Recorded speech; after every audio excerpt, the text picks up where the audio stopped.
За та бүхэндээ сонсогчдоо энэ өдрийн мэндийг хүргэе. JCI Монгол төрийн бас байгууллага болон бизнес радиогоос хамтран зохион байгуулж байгаа iTalk подкастны маань 8 дахь дугаар бэлэн боллоо. Миний бие Лавга Өгтач баяр. Яг одоогор бол JCI Монгол Академийн 3 дахь сургагч багш, контент хариуцсан зохицуулагчаар ажиллаж байгаа. Хувийн бизнес гэх юм бол Мишель Сити гэдэг төсөл төр одоо яг Мишель Экспогийн тэнд байгаа шинэ юм төсөл төр маркетинг борлуулалтын чиглэлээр ажиллаж байгаа юм байна. Манай хоёроос өөрсдөө танилцуулж байгаа. За сайн байна уу? Би JCI Монголын нэлээд дээр үе гишүүн. За миний арчилсан албан тушаалууд гэх юм бол 2012 оны салбарын ерөнхийлөгч JCI гэдэг салбарын агуулгын үүсгэн байгуулагч. JCI Монголд бас үндэсний байгууллагын дэд ерөнхийлөгч хийжсэн. Тэгээд JCI олон улсад бас албан тушаал нэлээд хэдэн жил ажилласан байгаа. За бизнесийн хувьд гэх юм бол би Shopify юм байна гэдэг цахим худалдааны одоо платформыг хөгжүүлдэг компани үүсгэн байгуулагчдын нэг нь. За товчхонд байна да. Сайн байцгаана уу иргэн сонсогчдоо. За намайг Жавхлан гэдэг. Би JCI Эко салбар байгууллагын 2020 оны ерөнхийлөгчөөр ажиллаж байгаа.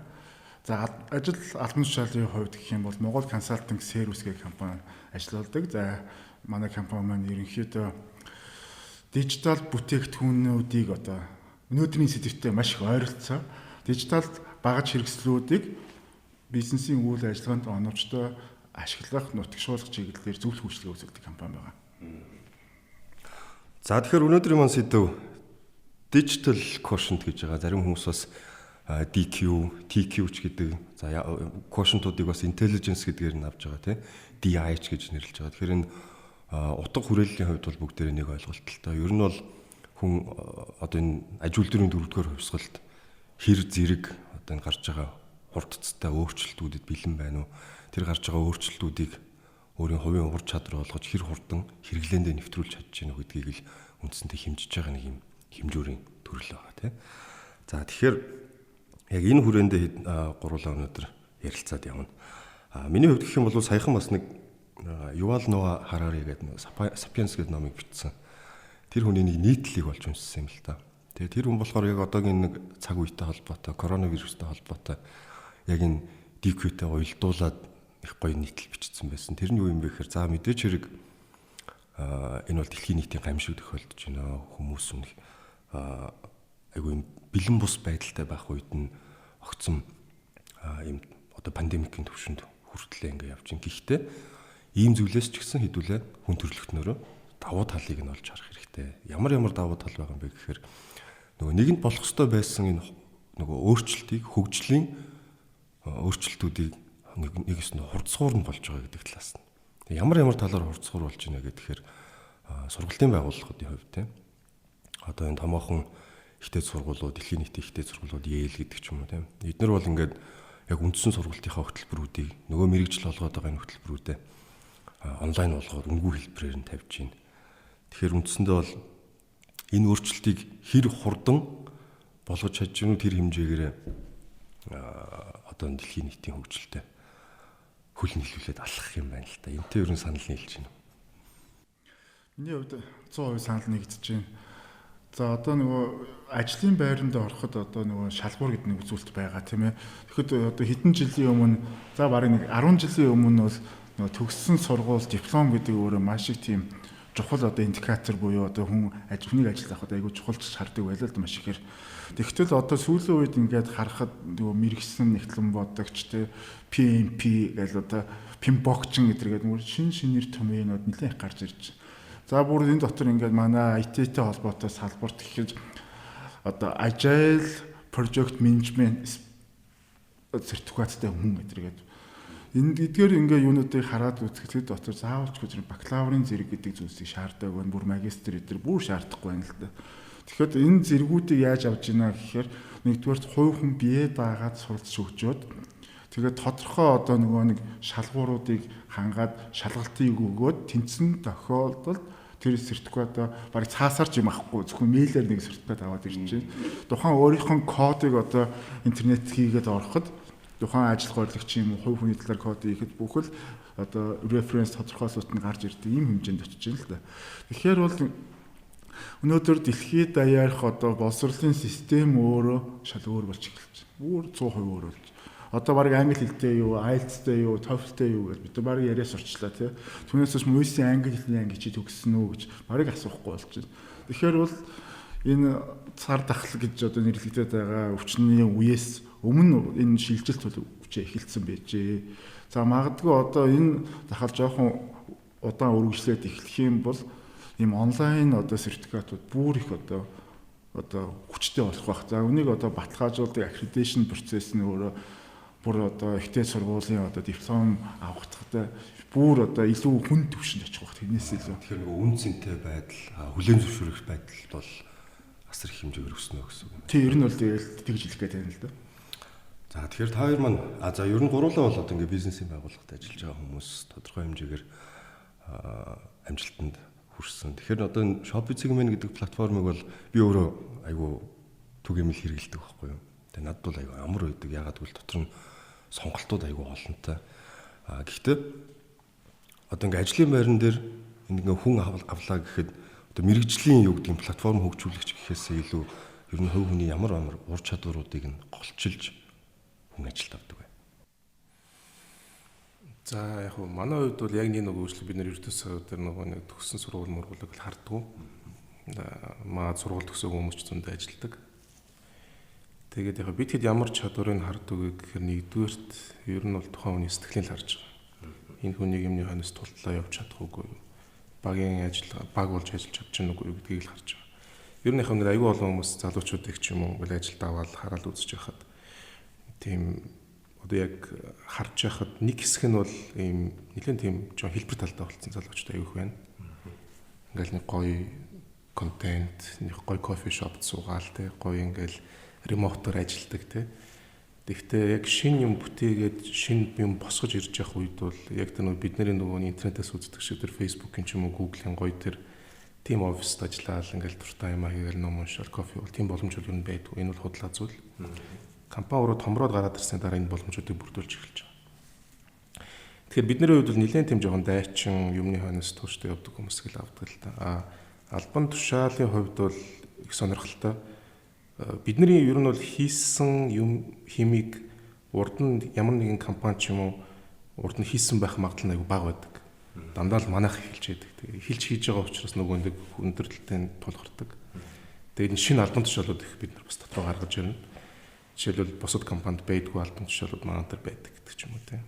Тэгээ тэрнийг бид яг нөгөө функц харж байгаа л одоо тооцож гаргаж ирж байгаа юм л да ийм байх хэрэгтэй юм. Бүтцээ ингэж өөрчлөх хэрэгтэй юм. Тэрнийг тэхгүй болохгүй юм. Тэгэхээр ер нь бол одоо нөгөө мөс хагалж явж байгаа байгууллагын хувьд тулгардаг хамгийн том бэрхшээл нь бол тэр. Бүх юмыг шинээр хийдэг. За дээрэс нь бас нэг одоо дурддаггүй нэг зүйл нь юу вэ гэхээр Монгол улстай шинэ шийдлүүдийг гаргадаг. Тэгээд тэрнийг арилжааны банкудтай хамтарч гаргадаг, Монгол банктай хамтардаг, мэдээлэл харилцаа технологийн газартай, татвар ерөнхий газартай ч гэдэм үү те. Тэгээд тэр шийдлийг бид нар гаргаад яг гэвэл бид нар өөрсдийнхөө юм явуулах хэрэгтэй болдог учраас гаргаад тэгээд тэр бидний зассан замаар дараагийн байгууллагууд нь явдаг. Тэгэхээр урд нь гарч явж байгаа байгууллагын хувьд нэлээд тийм одоо бас ачаал ихтэй гэдэг ч юм. Тэгэхээр өдөр болгон шинэ зүйлтэй тулна. Банк Тэр хэмжээгээр дотор нь ажиллаж байгаа хүмүүс бол өстой яг одоогийн яриад байгаа энэ DQ гэдэгтэй адилхан тийм өөрчлөлтөнд байнга бэлэн тэрэнд ховсож орж чаддаг, ур чадвар болгодог, тэрийг хэрэглээнд нэвтрүүлдэг тийм. Гэтэ ачаагийн хувьд сургууль төгссөн хүнийг ажилд авахыг чухалчлах уу? Эсвэл ур чадварыг эзэмшсэн хүнийг чухалчилж үзэх үү гэж? Яг энэ хоёр дээр бол ур чадвар арай илүү таамаг болов. Гэхдээ хамгийн гол нь нөгөө шинэ мэдээллийг аягүй хурдан олж чаддаг тийм. Ямар нэгэн шинэ зүйл сурах шаардлагатай болвол тэрийг хурдан өөрөө бие дагаад сураад тэгээд дээрэс нөгөө өөрт дутагдaltaй байгаа ур чадварууд олж харж чаддаг. Тийм хүн байх юм бол хамгийн том даваа талтай гэж үзнэ л дээ. Би энэ дээр болохоор хоёулангийн чухалчилж үзье гэж боддتي. Ер нь ажлын байран дээр ингээ хараад үзэхэд заавалчгүй одоо тухайн мэрэгчлэр төгссөн хүнийг ажилд авах гэхээсээ илүүтэйгээр мэрэгжлийн одоо академик боловсролыг эзэмшсэн хүн гэдэг маань заавалч хүнийг ажлыг дуусгаж чаддсан юм байна гэж ойлгоод дим би. За магадгүй хүн дургуй сургуультай сурцсан байж болно тий. Гэтэл тэрийг яаж хийгээл арт нь гаргаад дипломоо бичээд шалгалтаа өгөөд түүнийг мэрэгжлийн хүмүүсээр дээр нь хянуулаад авсан байт юм болов уу гэж боддгийг. Яг хөө өнөөдрийн хувьд миний хувьд бол яадагч байсан бол сургууль төгссөн байна гэдэг би нэлээд хардаг юм. Магадгүй голоос нь сургуулаа хийждэг хүмүүсийг бол одоохондоо би бол үнэлж бол сураагүй байгаа.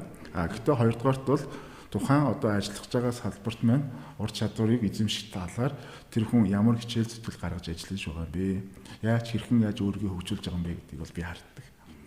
Яг энэ зүйл дээр би бас нэг юм хэлмээр байна л да. Ер нь их олон жил ингээд бас олон байгууллагууд удирдах явж байгаа. Яг тодорхой нарийн мэргэжлүүд байгаа. Нэгтлэн бодох ч гэдэг юм уу те.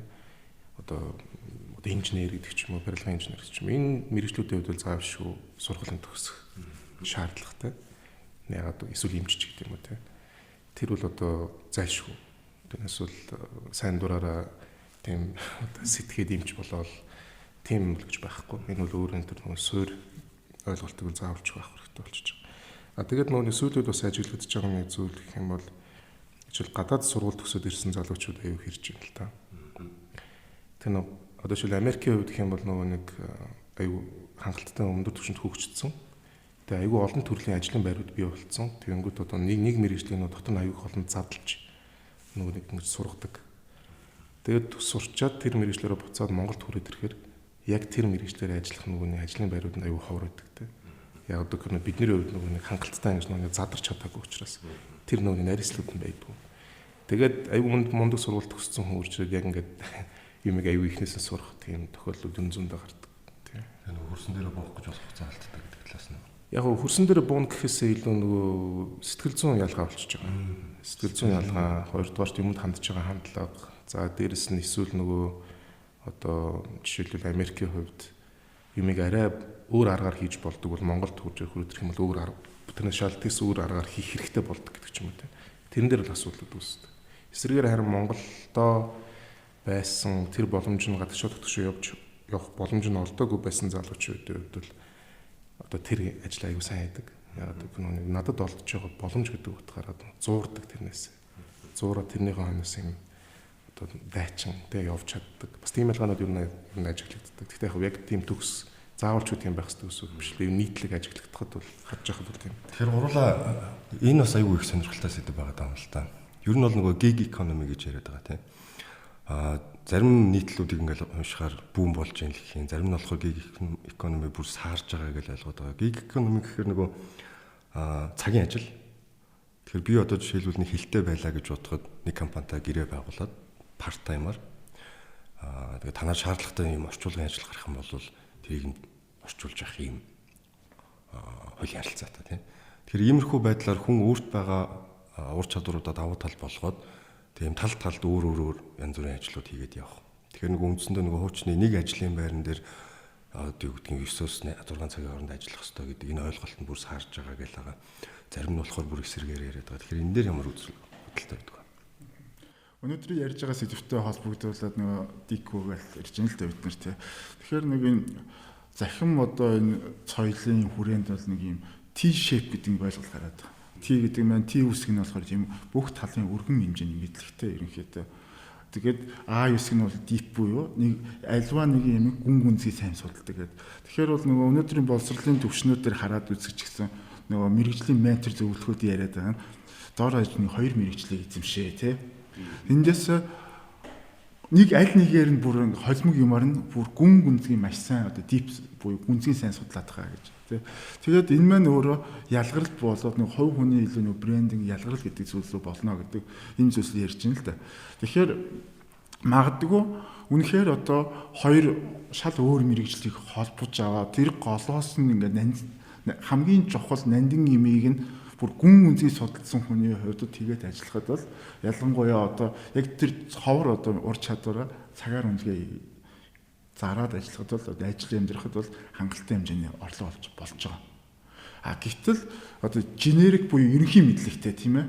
Бус хүмүүсээс одоо онцгой ялгаа байхгүй хүний хувьд цагийн ажил хийн гэдэг бол өөрт нь маш хохирлттой. Яагаад тэгэхээр ямар нэгэн байгууллагт ингээд яваад ороход тодорхой хэмжээний 2-3 жил боллоо гэхэд туршлага хөрвүүлээд тухайн салбараа илүү одоо нэг мэддэг домен knowledge гэж яриад байдаг тийм.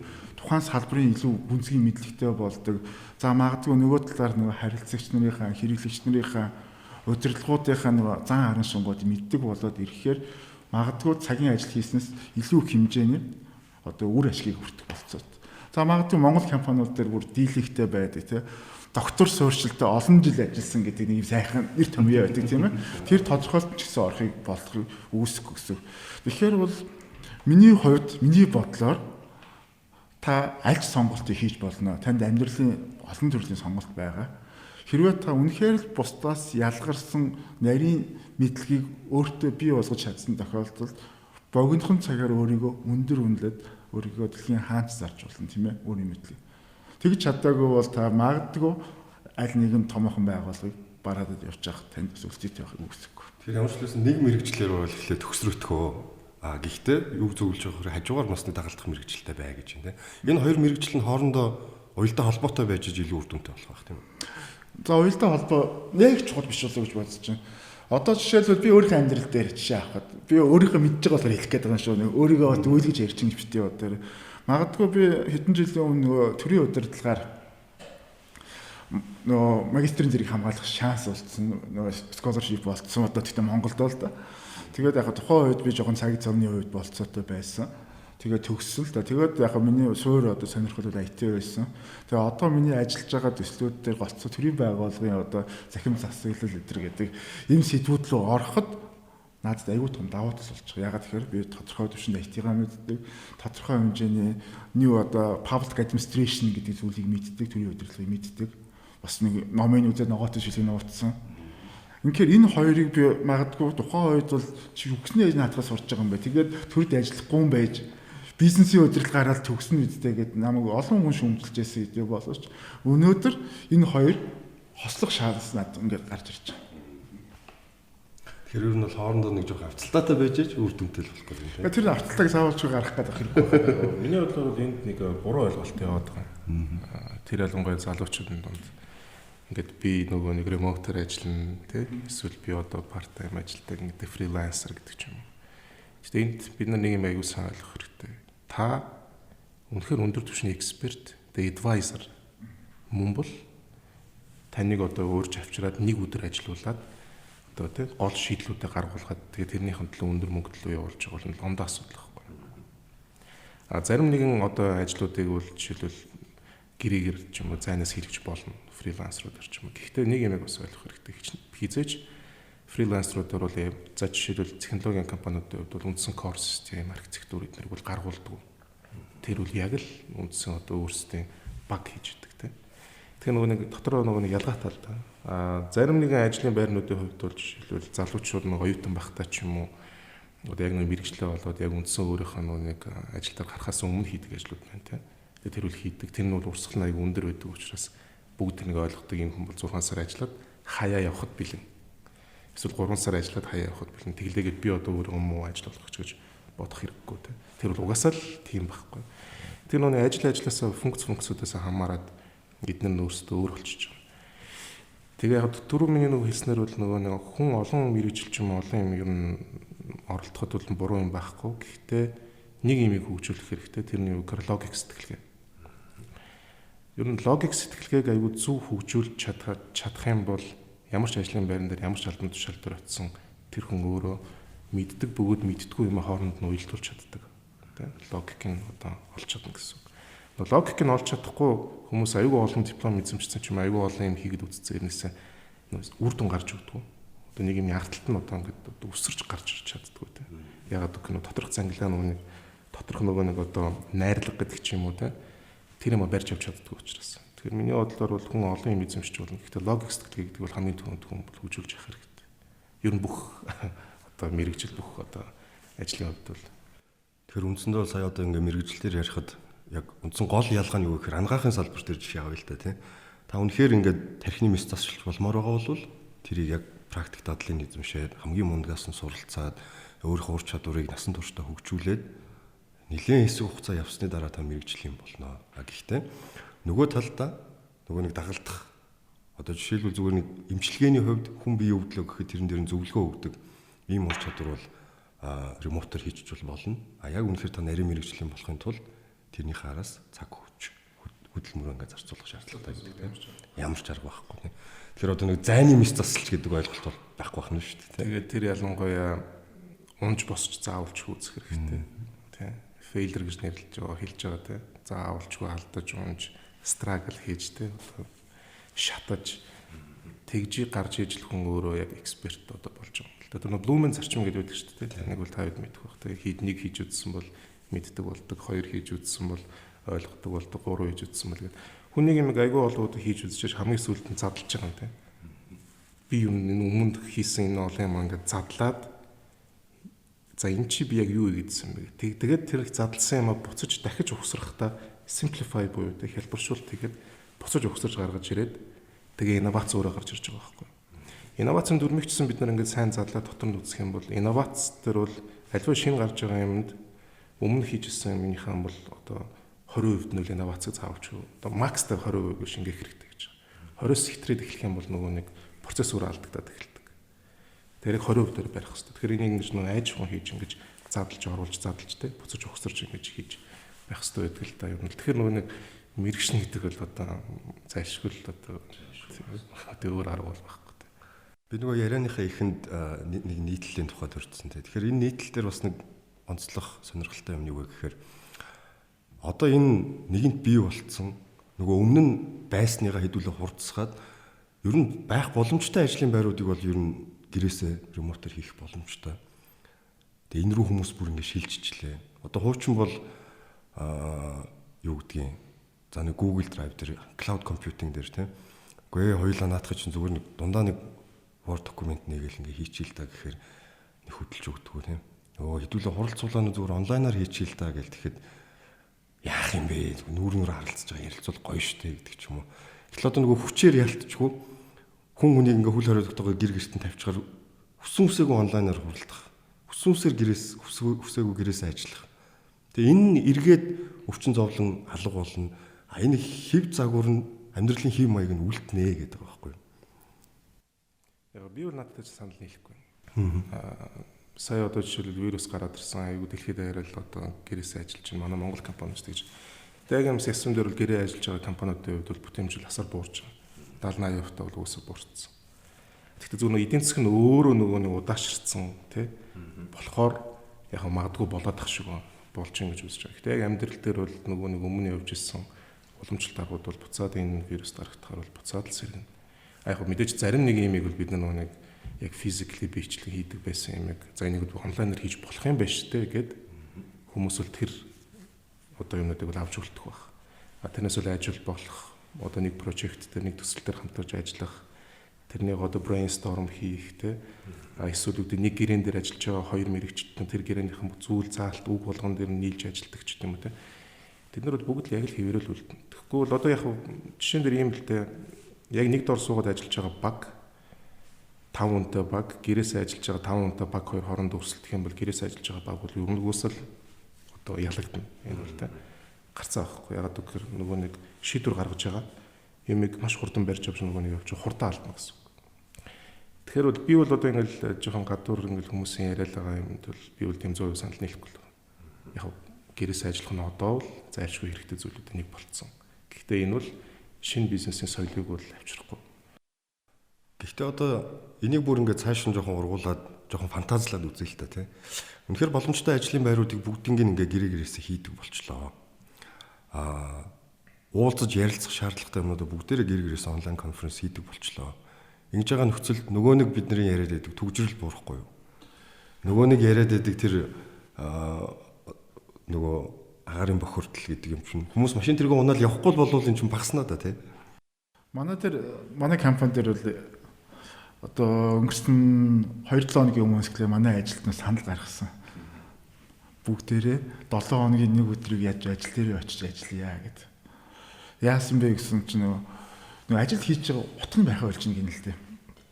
Яагаад тэгэхээр нөгөө маш их шахуу төлөвлөгөөнүүд тавигдсан тий гэрээсээ ажиллаж байгаа учраас би бас менежерүүдийн зүгээс ч гэсэн нөгөө маш их нөгөө даалгавруудыг тодорхой болгож өгнө, задлж өгнө гэдэг юмнуудыг маш ихээр хийж байна. Тэгэхдээ манай менежерүүд хоорондоо ярилцаад хин нэг хүнд девелопертой ч юм уу тий даалгавар өгч болох байсан юмыг бичгээр маш их задлж суухаар өөрт нь маш их тийм стресс тий болж байна. За манай хүмүүс дээр нөгөө ингээд өдөрт тичнээн тасаг хаасан байх шүү гэдэг нөгөө өдөр болгоны менежер оруулсан нөгөө таскуудыг хаахын тулд өөрсдөө нөгөө маш нарийн цагийн хуваараар ажиллаж эхэлж байна гэдэг.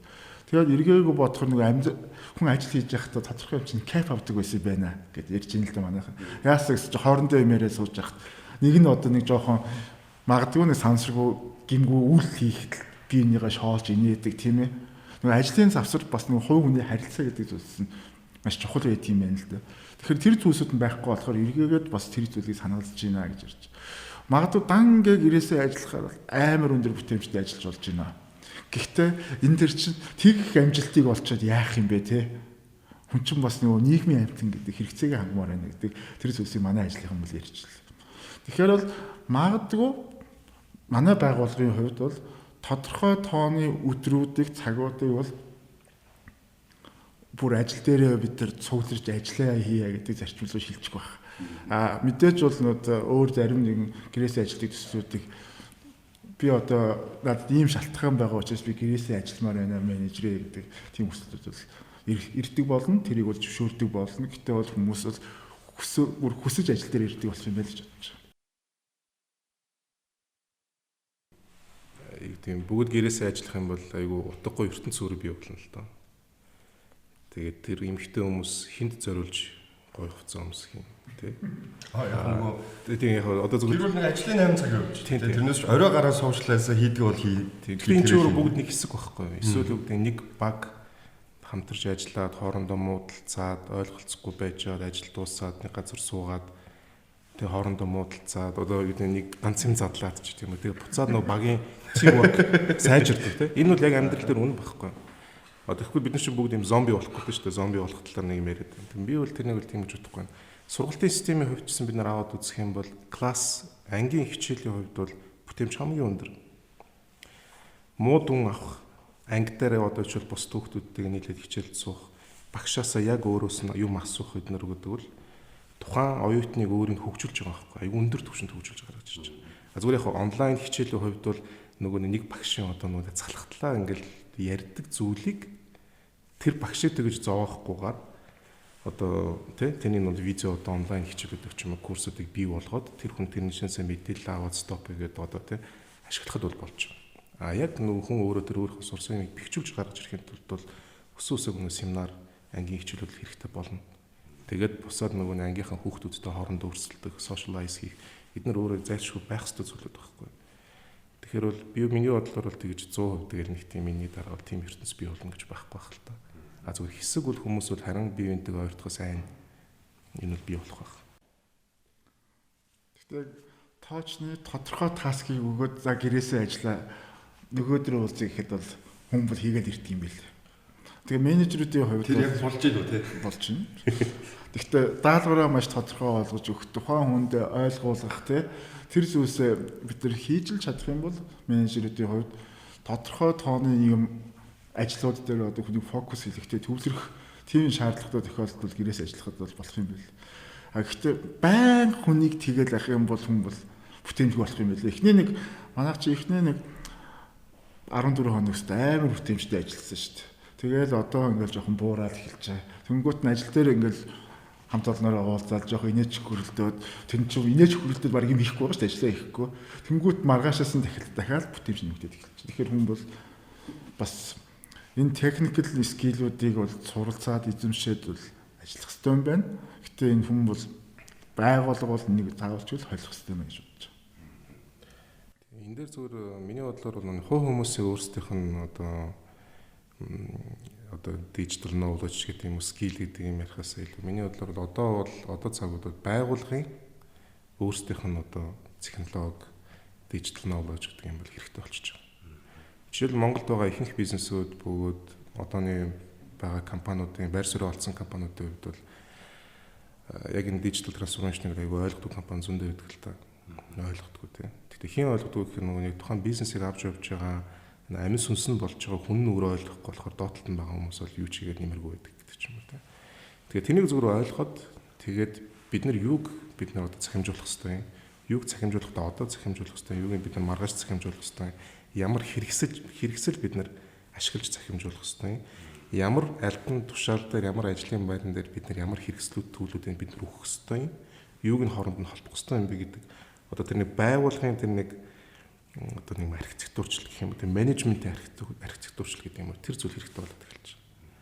Тэгээд тэр байх юм бол миний бодлоор бүгдийг хослуулаад онлайн тань, офлайн тань тэгээд ингээд хослуулаа явах юм бол аюу гоё калчер бас энэ чанаас гарч ирэх бүрэн боломжтой. Тэгэхээр бол яаж ч утасны байгууллага бол нэг одоо захим шилжилт хийнэ гэж бид нар маш их ярьж байгаа шүү дээ. Тэгэхээр бол нөгөө дийлэх хүмүүсийн ойлголт бол тодорхой хэмжээний софтверуудыг хөдөлж авах те IT-ийн төсвийг нэмэх гэдэг ийм ойлголт яваад байдаг те. Тэгэхээр бол яг энэ дээр ярьж байгаа зүйлсээр ер нь ингээд софтверийн янз бүрийн төлөвлөд бол байгаа те. Одоо програм хангамжууд энэ бол ерөөсөө програм хангамж суралцах асуудал байна. Тэгэхээр нөгөө байгууллага өөрөө шинэ одоо ийм соёл гэдэг л шилжихийн тулд нөгөө удирдлагаасаа эхлүүлээ те бүгд нэгдсэн нэг ойлголтод хүрээд тэгээд энэ өөрөө энэ байгууллагын соёл дадал бий болж иж тэгжээж нэг онлайн офлайн гэдэг зүйл шилжих юм байл л. Түүнээс бол ингээл гинт маргааш бид нар гэрээсээ ажиллахаар болсон шүү, онлайнаар ажиллахаар болсон шүү гэл тэгэхэд бол ямар ч байгууллага шилжиж чадахгүй. Тэгэхээр нөгөө түрүүний логик сэтгэлгээ гэж ярьсантай л адилхан тийм. Логик сэтгэлгээтэй байх юм бол хурдцтай арай илүү шинэ юмд нээлттэй байх юм байна гэж байгаа. За хэдүүлээ ер нь бол бас нөгөө подкастны хувьд бол залуучууд айгүй их сонсож байгаа. Тэгэхээр залуучуудаа бас мэрэгжил сонголт гэдэг талаас нь ч юм уу тийм. Яг хөө мэдээж хэрэг нэг мэрэгжлээ бол ингээд төгс эзэмшээд явах боломжтой. Гэтэл цаана өшөө дахиад зөндөө олон боломжууд гараад ирж байгаа байхгүй. Түрүүний Жохогийн маань ярьсан нэг мэрэгжлээрээ төгсчөө дахиад нэг өөр мэрэгжил боли энэ юу гэсэн миний сонирхол биш юм байна гэд хөрвөх тэр боломжууд нь бий болчихлоо л доо. Тэгэхээр энэ дээр одоо юу гэдэг миний эргэн тойронд бол би ч яг Монголд хийс төгссөн. Тэгээ манай ангийнхан гээд бүр яг ингээд ойрын жишээг аваад үзэх юм бол яг одоо мэрэгчлэрээ ажиллаж байгаа нь бол нэг гар дотор л бараг тоологч байгаа байхгүй. Төвчүүлээд төгссөн гэхэд. Тэгэхээр нөгөө нийгмийн юм байгаа юм чинь энийг нөгөө буруу гэж харахаас илүү улам хурцгаад цаад тэр үр дүнд хөрчүүл яасан юм бэ гэдэг нэг санаа байна. Наад чинь тэгээ бас амьдрал дээр аюу хэцүү асуудал та тийм. Тэгэхээр нөгөө огт замбраагүй юм дундаас гинт өөрөө замбраатай юм бий болоод гарч ирэх магадлал нь аюу бага байхгүй. Зүгээр системтэйгээр энэ байгаа олон боломжуудыг олон авиасуудыг ч юм уу холиод тэр дундаас шинэ боломжийг гаргаж ирэхийн арталт өссөн үсээгүй дахиад нөгөө архитектурчлал буюу дахиад энэ арталт төлөвлөгөө хэрэгтэй болж байгаа. Яг зөв залуучууд дээр өнөөдөр гарч ирж байгаа одоо ер нь аюу их дийлэнхтэй анзаарэгддэг юм юу гэхээр аюу стартап гэж ярьдаг, аюу энтерпренер гэж ярьдаг ч тийм үү. Тэгээ бүгд тийм хүсэж байна. Тэгэхдээ тэр юмных нь арталт нь юу хүлээж байгаа юм? Тэг би өөрөө юг туулсан байж би тэр хүн өөрөө болох вэ гэдгийг үл тооцдгоо тийм. Тэгээ тэрнээсээ болоод нөгөө нэг ажлыг дуусгах чадахгүй хайдаг тохиолдлууд аюу их гардаг. Ер нь маш их. За дээрэс нь бас нэг юм ер нь нийтлэг одоо залуучууд нь байна, дунд насных нь байна, ахмад насных нь байна. Харж чаддгүй нэг зүйл нь юу вэ гэхээр таны хийх гэж байгаа зүйл өөрөө хэр монетайз хийх вэ гэж байгаа юм тийм. Монетайз гэдэг нь хэрхэн одоо жишээлбэл мөнгө олдог болох юм. Хэрхэн бид тэрнийхэн дагуу би өөрөө амьдрдаг болох вэ гэдэг тэр модель өвдөс тооцдог. Тэгээ нэм хийхэд иддэг тийм. Тэгэл очиод хан мөрөдөг ч юм уу янз бүр болол тэр цаацаа боли болохгүй юм байна гэдэг тооцоогүй бэлтгэлгүй юм руугаа орчдөг тийм. Тэгээ нэг тийм залуучууд нэг жоон тиймэрхүү алдаанууд нийтлэг анзаардаг л да. Харин эсвэргээрээ миний бодлоор залуучуудын нэг 5 жил үнэхээр сайн удирдагчийн доор ч юм уу сайн багийн нэг гишүүн байгаад үнэхээр одоо бүр ядрах хэвээр бол ядраад шатах хэвээр бол шатаад хонох хэвээр бол хоноод ажил дээрээ тэгээд тэр нэг юмыг дуусгаад арталт нь гардаг тэр скиллийг хамгийн түрүүд эзэмших хэрэгтэй. Тэр скилл нь өөрөө эргээд хувийн бизнес байна уу эсвэл тэр энтерпренер болох гэдэг нь стартап болох гэдэг нь тэр юм бүгдэнд хэрэг болно л доо. Ментортэй болоо гэдэг санаа гарч ирж байна шүү дээ. Яг ментор биш хаа тийм. Яг ментор гэхэд хаашаа. Ингээ яг ер нь бол зөв тэр хүн өөрийгөө нэгдүгээр таана байгаа гэдгийг мэдэх хэрэгтэй. Тэгээд юм өөрөө яаж бүтдэг вэ гэдгийг ойлгох хэрэгтэй байхгүй.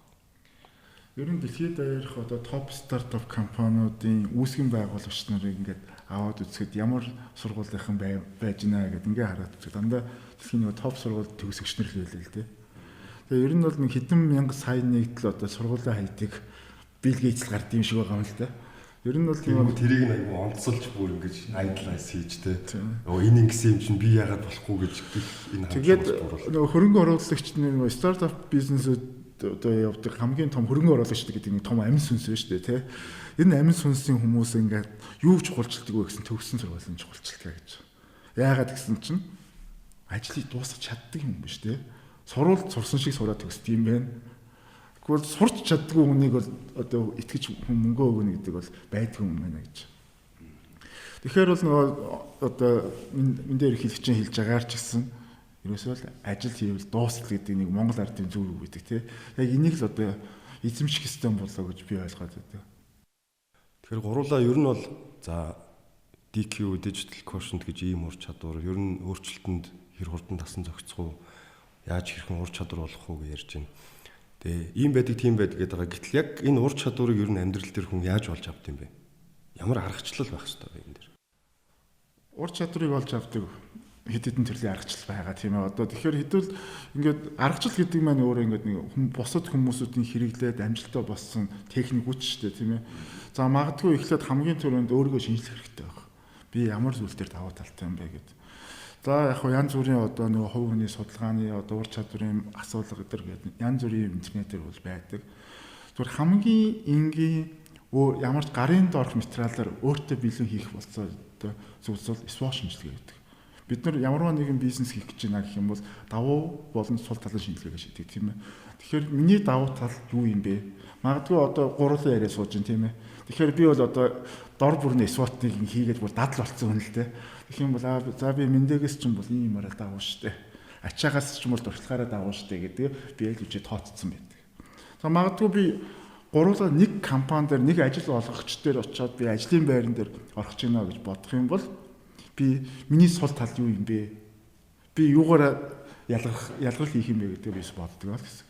Магадгүй нэг ийм төлөвлөдийг ингээд аваад үзэх юм бол маш их олон хүний зохиолчнор ийм бичсэн аргачлалууд байгаа юм л да. Тэгэхээр хамгийн түрүүнд хүн бол өөрийгөө анализ хийдэг нэг ийм төлөвийг өөрийн болгож авах хэрэгтэй юм л.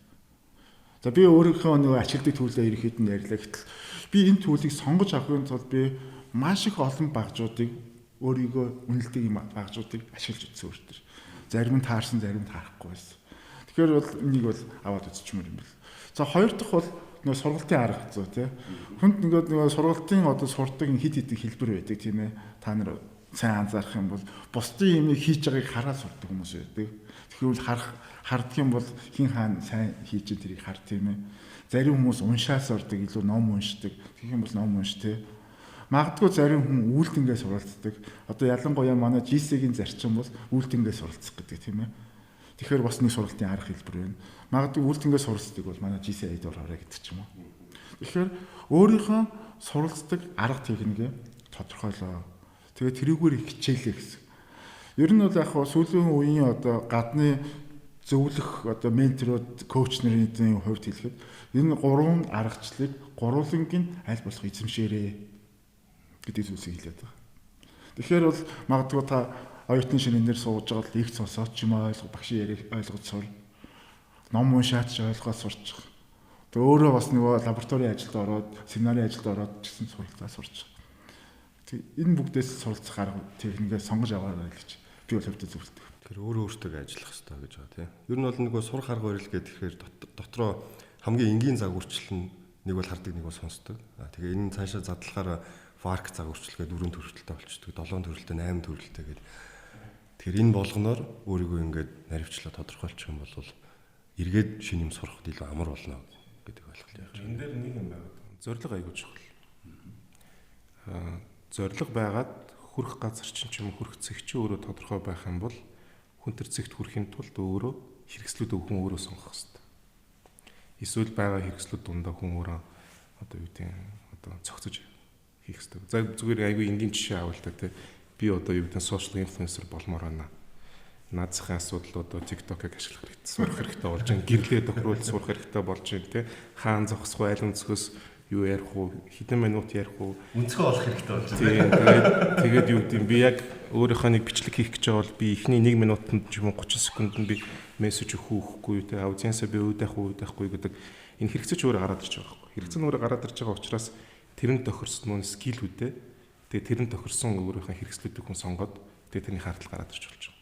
Энэ зорилгыг тодорхойлохгүйгээр одоо юу гэдэг энэ залуучуудыг ч юм уу зөвхөн залуучууд гэхгүй л дээ хин нэгэн хүнийг та ингээд амар ингээд дижитал скиллтэй болоо гэх юм бол одоо тэр хүн юуны төлөө яах гэж болох юм яаж тэрнийг хийх айгу тодорхойг болчихж байгаа байхгүй. Яг манай компанийн хувьд бид нар ингээд бид нар ч платформ хөгжүүлээ явуулж байгаа. Тэгээ дотор нэг юм алба хилцсэн нэгжүүдтэй тэгээд тэр дотор чинь ямар ч технологийн мэдлэггүй хүмүүс зөндөө ажиллаж байгаа юм чинь залуучууд зөндөө ажилладаг. Тэгээ тэр хүмүүсийг ер нь яг анх ажилтанд оруулангууд нь ер нь жоохон хэцүү юм руу оруулчихсан шууд. Ер нь хүнд кейс рүү оруулчихдаг байхгүй. Тэгэл нөгөө чинь ноцолтол тэгэл гараад ирэхээр бас нэлээд юм ойлголттой болоо гараад ирнэ. Тэгээд нэг багт ч юм уу нэг хэсэгт ороод тухайн өөрөө ажиллахаараа за чиний ажил ийм байгаа юм байна. Энэ ажлыг хөнгөвчилж болох арга замуудыг чи өөрөө судлаад чи өөрөө гаргаад ир гэдэг. Тэгэхээр нөгөө ч нөгөө технологийн компанид ажиллаж байгаа технологи төр суурьсан бизнес хийж байгаа учраас өсөөс өгнө технологи чинь ухаж эхэлж байгаа байхгүй. За энийг ингэх хэрэгтэй байна. Ийм процесс юм байна. Бид нар гуруулаа ажиллаж байгаа юм байна. Би мэдээлэл энэ хүн рүү дамжуулж байгаа юм байна. Гэтэл энэ хүн мэдээлэл аваад уншихгүй байгаа цаг алдаад байна. Тийм учраас энэ дээр нь би ремайндертай явуулъя. Тэрнийг тгий гэдэг ч юм уу те. Тэрнээс хамаарат нөгөө нэг тэр хүн өөрөө скиллд болоод эхэлж байгаа. Хэрэгсэлтэй болоод. Миний бодлоор энэ бол аягүй үр дүнтэй арга баг. Тэ. Тэрнээс бол сонголт бол одоо маш их болцсон. Тэгэхээр аягүй тийм зоригтойгоор юм сонгож хөгжих хэрэгтэй л гэж би бол.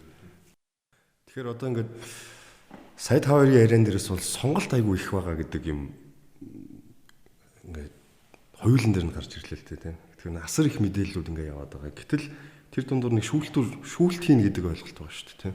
Их усрөө зөв тодорхойлох. Ер нь одоо би нэг мэрэгжил гэдэг ч юм уу эсвэл нэг ур чадвар гэдэг ч юм уу эзэмших боллоо гэхэд тэрийг мэдээллийг надад өгөх их усрүүд нь аягүй олон байгаа даа. Тэгээ аль нь үнэн аль нь худлаа вэ гэдэг ч юм уу эсвэл яг бүр тодорхой нэг ажлын байран дээр таск өгөөч энийг өөрөө судлаач гэх юм бол тэр талаар мэдээлэл аягүй олон байдаг. Тэгэхээр нөгөө олон мэдээллүүдийг зэрэг давхцаж уншаа за энэ дотроос энэ л үний юм байна гэх үү эсвэл хувийн өөрийн гэсэн нэг юм тэр мэдээллийн их усртэй байсан илүү оновчтой юм уу? Яг миний бодлоор бол нөгөө нэг resource management гэж байгаа ч тийм байгаа нөөц болцоогоо хүн ямар ч хүн тооцдог л доо.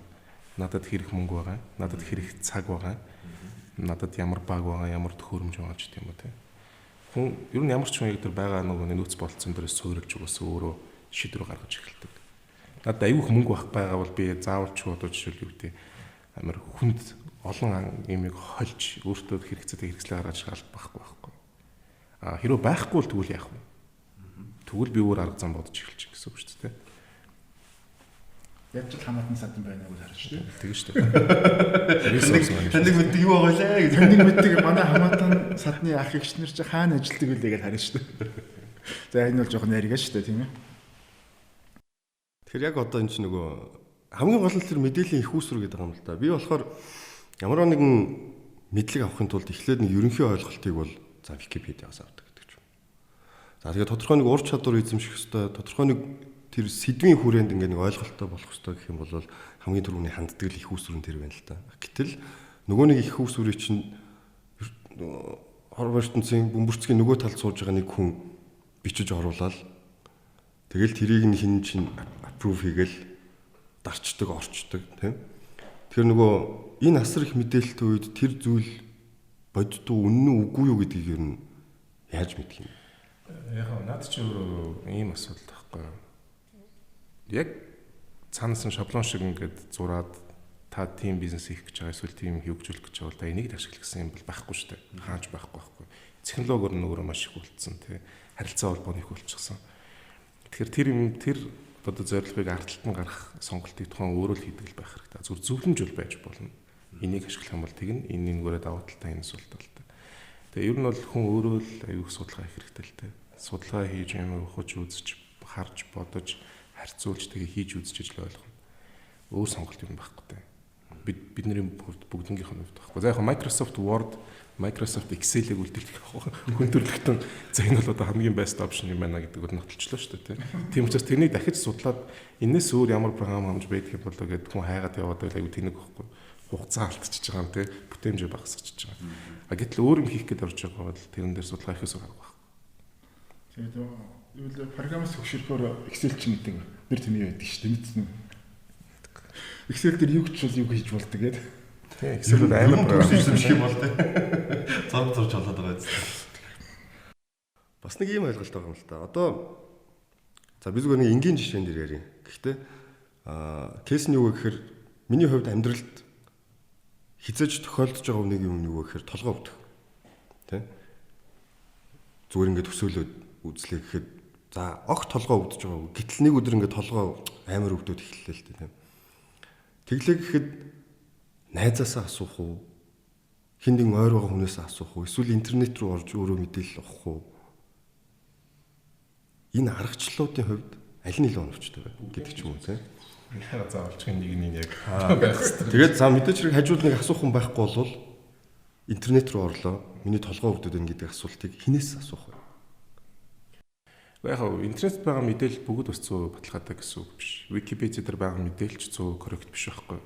Энэ дээр ч айгу том маргаа явж байгаа шүү дээ. Яг гэвэл Википедиаг хүмүүс олон талаас мэдээлэл цуглуулж хөгжүүлж байгаа. Одоо би нэг над дээр нэг тохиолдсон тийм кейс байсан. Би нэг машинтай нэг шинэ машин аваад ус руу ороод тэгээ мотор руу ус ороод мотор өвдөрчихгүй. Тэгээд нөө даатгалаас мөнгө авахгүйсэн чинь нөгөө даатгалын компани нөхгүй гэдэг байхгүй. Тэгээд даатгалын гэрэн дээр хоёр нөхцөл байсан. Нэг нь болохоор мотор зогсон нөхцөлд одоо нөхөлбөр олохгүй. Хоёр дахь нь болохоор уснаас үүдэлтэй гэмтлээс гарсан бол нөхөлбөр олгоно гэж. За тэгэнгүүт нөгөө даатгалын компани болохоор таны мотор ч зогцсон байна гэдэг. Тэгэнгүүт би болохоор гоо энэ чинь уснаас үүдэлтэй гэмтэл гараад ирлээ гэдэг. Тэгээ бид хоёр шүүхтэлцдэг байхгүй. Тэгээс шүүхтэлцэн чинь Монгол улсад мотор цохино гэдэг тийм аль бие усны терминолог байхгүй. Тийм терминолог байхгүй. Яг юу гэсэн үг вэ гэдэг тийм. Тэгэнгүүт тэгсэн чинь нөгөө даатгалын компани нэг TC нэг профессорыг дуудаж авчираад энэ бол мотор зогсон үнэ ингэ дүгнэлт бичүүлчихэж байгаа байхгүй. Тэгэнгүүт нь би за тэгвэл мотор зогсон гэдэг үгийг надад задлаад яг Монгол улсын ийм одоо үг зүүн хэллэгтний юм байдаг юм байна. Энэ терминологийн юм гэдгийг задлаад өгөөч гэдэг ийм одоо ажлын хэсэг байгуулад тэр нь тээврийн удирдах газар мөн нийсчил амар олон компанид оруулж байгаа. Тэгээ яг очиод тийм терминолог байхгүй гэж тодорхойлж байгаа. Тэгээ би ялсан л да. Тэгэхээр яг зөвхөн би тухайн үед бол бас буруу юм хийсэн юу гэхээр энэ кейсийг би гаргаж ирээд нөгөө нэг паблик зарлах хэрэгтэй байсан бэл. Яг нь би нөхөнтөл байхгүй учраас хайчихгүй нөгөө ажиллахтай байсан учраас. Гэхдээ энэс иймэрхүү юмдаас бодоод хүмүүс аягүй алддаг. Тэгэхээр яг Википедиагийн хувьд энэ чаас би яваад орчихсон шүү дээ. Википедиа өөрөө абсолют терминолог өөрөө биш байхгүй. Энэ бол олон талаас олон хүмүүс хөгжүүлээ явж байгаа платформ. Мэдээж асуудал одоо магадлалын хувьд бол 70% таа бол би бол зүг байх гэж бодож байна. Гэтэ 30% дээр алдах магадлал бол бас байгаа байхгүй. Тэгэхээр бас энэ дээр нэг жоохон critical thinking-тэй хандаж. Тэгэхээр энэ бол аюулгүй одоо SARS мэдээж яг харьцуулж үзэх хэрэгтэй. Одоо шил SARS одоо энэ корона ковидын хувьд аваад үзэх юм бол бүх орны одоо эмчилгээний аргачлал нь ондоо байгаа байхгүй. Тэгээ яагаад ондоо байгаа гэхээр газар зүүн байдал нөгөө нэг физиологийн байдал ч тийм олон байдлаас хамаарат тухайн улс болгоны эмчнэр өөр эмчилгээний аргачлалуудыг туршиж үзээд яг мэдээж нөгөөдөл нь зөвлөж байгаа юм л да. Бид нар ингэсэн чинь болж исэн. Тэгээ нөгөөдөл нь аваад тэрэн дээр өөрсдийнхөө дахиад шинэ аргачлал гаргаад тэгээд ингээд хоорондоо холбоо явж байгаа байхгүй. Тэгэхээр яг одоо тийм тэнд болсон юм заавал энд заавалчгүй болох албагүй. Тэгэхээр өнөөдрийн сэдв маань TQ гэдэг байна шүү дээ тий. Тэгэхээр хэдүүлээ technical skill-ээр ер нь сайжруулж ирсэн өөрсдийн туршлагаа бусдтайгаа хуваалцвал ямар вэ? Ачаагийн хувьд нь за миний хувьд бол яг бүр DQ гэдэг талаас нь дижитал гэхээр үндсэн мэргэжлийн өөр график дизайнер. Тэгэхээр харьцангуй яг компьютерийн ард нэлээд суудаг, янз бүрийн програм хангамжуудыг ухдаг, өөрөө ингээ бие тааж сурдаг тийм. Яг зүгээр яг энэ хүрээнд ингээ залуучуудаа бас нэг уриалгах гэдэг юм уу тийм зөвлөх юм юу вэ гэхээр хэдүүлээ ер нь бол нөгөө хэл сурах тал руу л орох гэдэг юм л та. Харьцангуй би бол өөрөө нөгөө асар их юм орчуулдаг байсан. Тэгээ маш их юм сонирхлынхоо дагуу ингээ орчуулдаг байсан болохоор англи хэлтэй болцсон. Тэгээд одоо ер нь анзаараад байхад залуучуудын нэлээд ашиглаад байгаа мөртлөө хөгжүүлдэг нэг юм юу гэхээр Google Translate тийм. Тэгээд айгүй олон ингээд хүмүүсээс сонсдог юм гэхээр одоо Google Translate бол баг ингээ онгой шиг болчиход байна шүү дээ тийм. Нэг жоохон тааруухан орчуулгыг хаа живаар Google Translate хийсэн юм уу. Гэтэл эсрэгээр энэ бид нар өөрсдөө монгол хэлээ тэнд хөгжүүлэх хэрэгтэй байхгүй. Билээхэн тэр Google Translate дээр ингээд хэрвээ энэ орчуулга буруу болвол зөвлөөч энийг сайжруулаач гэдэг кноп нь байсаар байтал буруу орчуулгыг нь харж энийгэд өнгөрнө гэхээс тэрийг зөв болгох тэр үйлдэлийг юусоо хийхгүй байгаа. Би бол харьцангуй ингээд нэг Google Translate руу ороод юм орчуулад ингээд тавьчих буруу юм байх юм бол нөгөөтгөн дээр edit дээр нь дараад зөв орчуулга нь ийм гэдэг ингээд бичиж тэрийг хөгжүүлээд яваад байгаа байхгүй. Тэгэхээр нөгөө бэлэн ийм хөгжүүлж болох дараагийнхаа үед хэрэгтэй юмнуудыг үлдээх энэ үйлдэлүүдээ бид нар хийхгүй байна. Тэгээд ядчил нь Google Translate-ийг хөгжүүлээч. Нөгөө Wikipedia хөгжүүлж байгаа тайг адилхан шүү дээ. Монгол хэлээр хайгаал юм ямар нэг мэдээлэл хайгаад орохоор асар бага байдаг. Тэгээ энийг ч гэсэн бид нар хөгжүүлэх боломжтой. Гэтэл нөгөө талдаа энэ гадны юмыг хөгжүүлэх нь хэрэг үр ашигтай. Одоо платформ хөгжүүлж байгаа хүмүүс ягаад бид нар өөрсдөө юм хөгжүүлж болохгүй. Өөрийн гэсэн. Яа, наатан дээр чинь биний хоёр юм сая Жахвагийн асуусан юм. Тэгээ саяны ярьсан юм дээр хоёр кейс ярих гэж бодож байна л да. Нэгдүгээрт яг нэг нөгөөдхөд өнөөдөр манай Монголд AI хөгжүүлээд тэрэн дээр том платформ хөгжүүлэх газруудын хувьд аюу хүндрэлтэй. Бид нар нэг юм хийжсэн. Бид нар ч нэг онлайн хөтөлбөр хийжсэн учраас бүх бараа өөр ингэсэн descriptionтэй тий тайлбартай. Тэгээ тэр нь англи хэл дээр орж ирдэг. Тэгээ тэрний нэг хүн сугал орчуулна гэж байхгүй шүү дээ. Тэгээ тэрний бид нар нөгөө нэг орчуулдаг. Одоо нөгөө AI трейнинг бид нар хийхгүй юу? Тэгэл тэр чинь мэдээж асуудлыг хамгийн үндсэн суурь нь Google Translate дээрээс авч байгаа л тэгэл дэш нь хөгжүүлж байгаа байхгүй. Тэгээ яг зөвхөн тэрнийг харж байхад бол юу юм бэл л дээ. Хар ярианы хэллэг тэгээ албан ёсны хэллэг гэдэг юм хоёр хэллэг үүд юм бэл. Тэгээ альгуур нь хөгжүүлэх вэ гэдэг.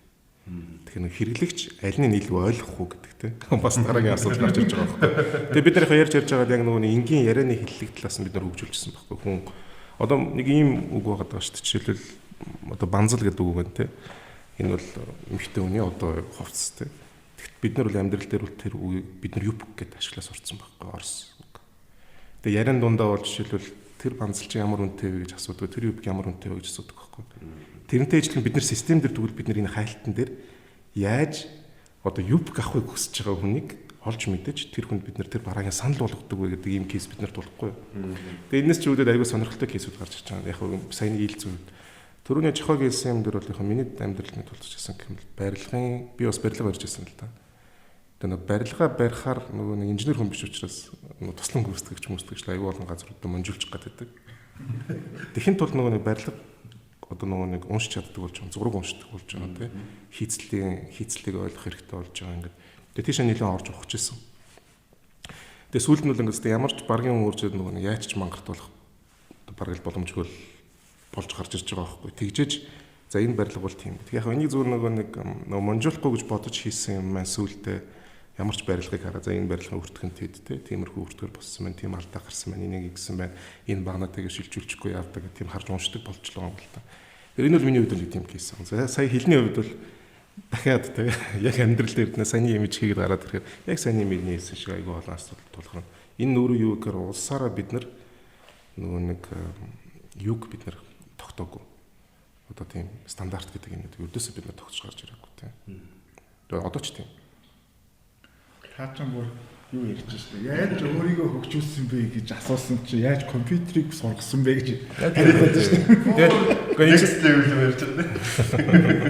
Арай жоохон ирээдүйн мэрсэн гайгүй юу? Гэхдээ яг хөө яг бодит амьдрал дээр тулгарч байгаа асуудал байхгүй тийм. Би өөрийгөө ярих уу болох уу гэж. Сонсё л та сонирхолтой шүү дээ. Би нөгөө хуучин бизнес нэтворкт байхад нэг шүн оройгүй ингээл надад амар их утас дуурдаг байсан. Тэгээд нөгөө програма user friendly болгох тэр хүмүүсийг ойлгомжтой ойлгох зорилгоор би амар technical skill муутай хүнийг call center дээрээ тавьчихсан байхгүй. Тэгсэн нөгөөдхөдөө би ингээд нөгөө програмаа зааж өгөөд өөрийнхөө утсыг одоо амраамаар байна шүү дээ. Тэхийн тулд би програмаа айгүй сайжруулсан. Айгүй хэлбэр болгосон. Тэгээ миний амьдралд одоо эргээд бодож байхад би одоо ч гэсэн нөгөө яг тэр нөгөө сургамж байдгийг надад ямар ч боловсралтай ямар ч насны хүн энэ програм руу ороод үйлдэл хийж чаддаг байгаасаа гэдэг айгүй сайн боддог. Нөгөө хэрэглэгчийн өмнөөс ингээ харах хичээдэг болсон. Тэгээ энэ маань өөрөө миний нөгөө техникэл скиллийг айгүй сайжруулсан. Ягаад тэгэхээр хэрэглэгчтэй ямар үнцнийг өгөх вэ гэхээр би хялбар гэдэг үнцнийг өгнө гэдэг зорилго тавьж ирсэн. Тэр зорилготой хүрэхийн тулд би илүү сайн нөгөө юмаа сурч эзэмшиж хийх бүтээх шаардлага гарч ирсэн. Тэгэхээр бол магадгүй техникэл скиллээ сайжруулъя гэх юм бол өөртөө бүр тийм том зорилго бас тавьж болох юм шүү. Тэгээ тэр зорилгынхон төлөө бас махраад явж байхад нэг мэдхэд арт нь гарч магадгүй шүү гэж миний хувийн зөвлөгөө бол ийм л байдаг. Тэгмүүд энэ талаас бас нэг юм заавал бас зоригтой байх албагүй гэдэг нэг ойлголт гарч ирж байгаа байхгүй юу.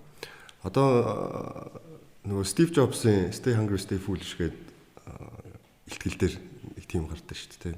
Би ингээ их сургуулаа хаяхдаа тэр чигээр нэг сурч ирсэн их сургуулаа хаяад. Гэхдээ тэр дотроос нэг хичээлийг нь аваад үлдсэн гэж байгаа байхгүй юу. Тэрэн тухайд нөгөө каллиграфийн хичээл. Тэгээ өөрөө тэр яриан дээр би тухайд яагаад энэ каллиграфийн хичээлд ингээ суугаад үлдсэн бэ? Яагаад ганцхан энэ хичээлийг би ингээд таслалгүй, хаялгүй аваад үлдсэн бэ гэдэг тухайн үед бол би мэдэхгүй. Зүгээр л одоо юу гэдэг миний зүн совь намайг тэрэнд хөтлсөн. Гэтэл нөгөө хүн тэнд каллиграфаар эзэмшсэн ур чадвараа эцсүүлд нь юу бол фонт болгоцсон байхгүй тийм.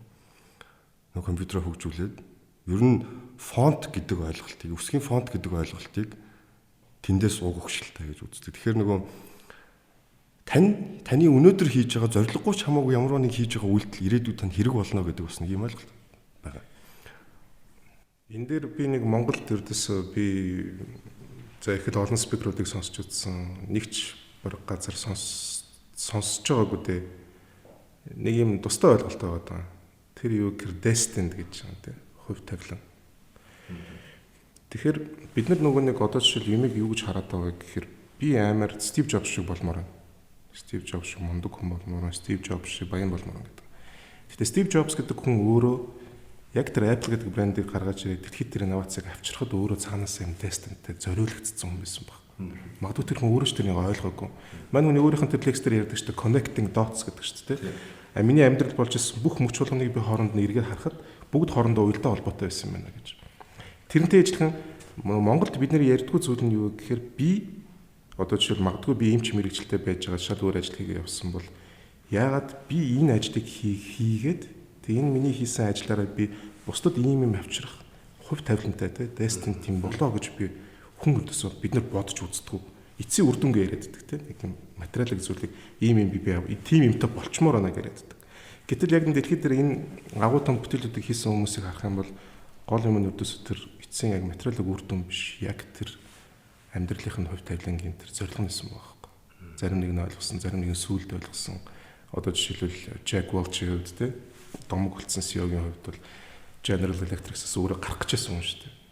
Тэгэл буцаж ороод тэгэл дэлхийн топ CEO болсон те. Тэгэхээр миний бодлоор бол бид нэр тэрнийг аягүй сайн харж сурах хэрэгтэй. Залуучууд бүгд энэ компани юуны төлөө оршин тогтнож байгаа. Би энэ мэрэгчлийг би яах гэж юуны төлөө хийж байгаа. Би энэ ажлыг би яах гэж хийж байгаа. Магадгүй энэ юм бол хэрвээ гэх юм бол бид нарт аюу гой нэг бид нар бүтээж болно. Аюу хурдан бид нар өсөрч бид нар хөгжиж гарч ирж болно те. Энэ аюу орхигдоод байгаа. Тэгэхээр миний бодлоор бол бид нар тайтл одоо материалыг үр дүн, албан тушаал эсвэл ямар нэгэн харагдц байдалд хит анхаарлаа өгöd байгаа байхгүй. Нөгөө талаас зүгээр тэр бүх юмыг орхиод яг урд байгаа юмныхаа цаад мөн чанарыг гаргаад тэрний ардтал гарнаа гэж явах юм бол юм бол аюу тийм гоё утга учиртай.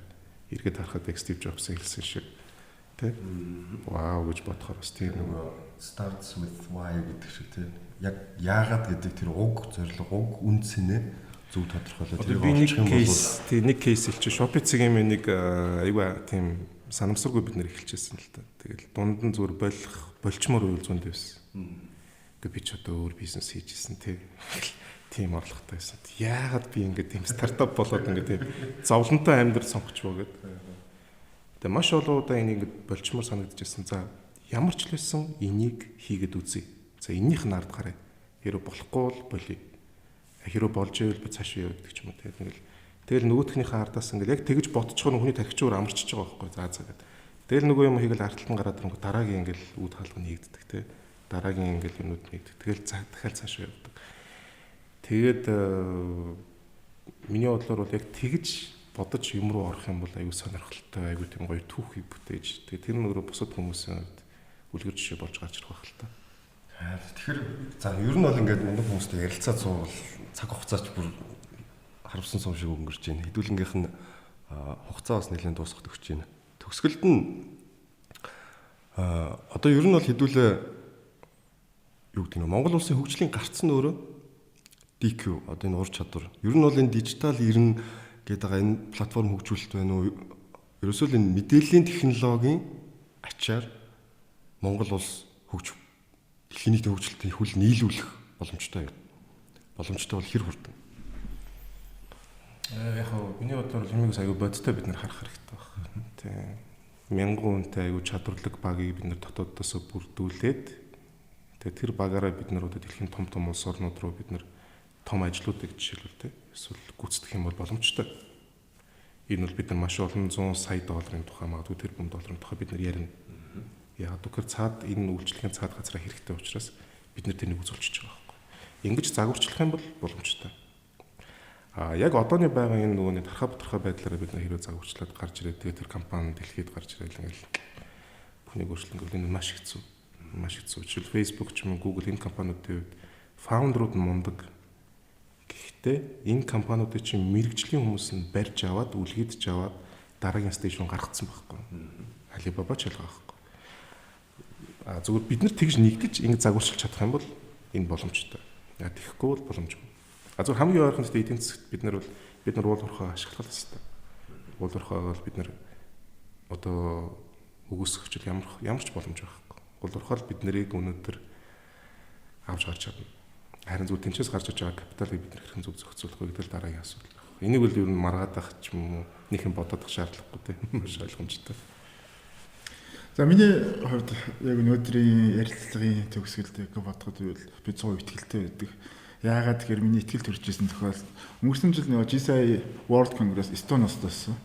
Тэгэд маш цөөхөн хүн амтсан мөртлөө үнэхээр дижитал шилжилтээр дэлхийд тэргүүлэгч ус болж болдгийг харсан, нүдээр харсан. Тэгээд Эстони GSI-ийн гишүүдтэй ингээ уулзаад ярьж байхад ерөөсө бүх хүмүүсийн тохиолдолд хамгийн түрүүнд яаж үүнийг хэлбэрээр хийж болох вэ гэдэг хамгийн түрүүнд ийм асуулт асуудаг юм билээ. Тэгэд тэр нь айгаа бүх хүмүүсийн нөгөө нэг одоо зүрх сэтгэл итгэл үнэмшил болцсон байд юм л. Тэгэхээр хэрвээ бид нар одоо уул уурхаагаараа бол хөгжин тодорхой гэдэг дээр бол маргахгүй. Гэхдээ бидний хоёр дахь зам IT-гээ сонголт хийгээд түүндээ итгэл үнэмшил гараа тэгээд бүгдээрээ одоо магадгүй яаж үүнийг хэлбэр автоматжуулж болох вэ гэдэг асуултыг одоо хүн бүр болгон боддог түүндээ хариулт олж чаддаг болчих юм бол асуудалгүй байх гэж бодож байна. Би бол яг одоохондоо дэлхийн дээр гарахад бид нар ч жоохон хол байна гэж боддог. Тэрхүү Монголд маш их олон IT-ийн ажил байна. Тэгээд мэдээж энийгээ хийчихэд дараа нь энэ бүтээгдэхүүн хайр нэхэл авч гарах болов гэж бодож байна. Дотооддоо хөгжүүлэх хийх ажил бидэнд их байна гэж байна. За ер нь ярианыхаа төгсгөлд бас залуучуудаа гэж айгүй ярьлаа. Ер нь бол бүх нийтээрээ өөрчлөлтийг айгүй эргээр хүлээж авцгаа. Ямар нэгэн өөрчлөлт тохиолдоход тэрэнд сэтгэл санаа нь бэлэн тэр гарч байгаа өөрчлөлтийг дагах биш эзэн нэг өдөр дагуулдаг болохын төлөө тэр өөрчлөлт шин ченж гэдэг зүйлийг бий болгохын төлөө хичээцгээе. Тэгээ альва гарч ирж байгаа өөрчлөлтийг бүх юмнаас ер нь давуу талыг нь олж харцгаая. Тэгэх юм бол хэдүүлээ DQ өндөртэй болно шүү гэдэг юм санаа явж байгаа тийм.